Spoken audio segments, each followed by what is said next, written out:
over 50% af den kørsel, vi har med lastbiler i Danmark, den kan faktisk køres elektrisk uden undervejsopladning. Så teknologien, den er udviklet.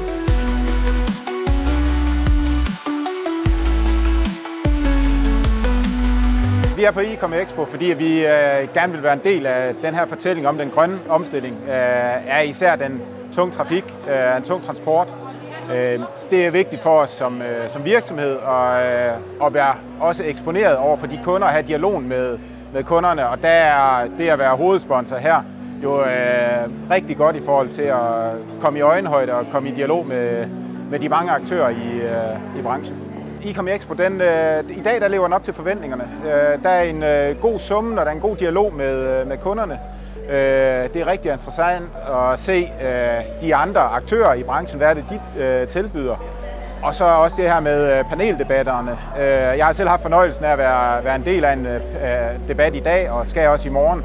Og det har også kunne sætte lidt flere ord på noget, der for os virker simpelt, men for dem, der skal tage valget, er rigtig kompliceret at få det brudt ned. Det synes jeg, messen er en god lejlighed til. Om Nordlys vil være med på næste Ecom Expo. Det forventer jeg helt klart. Det at være til stede og have dialog med kunderne i et event som det her, det er en rigtig, rigtig god mulighed for Nordlys til at vise vores brand og hvad vi egentlig kan.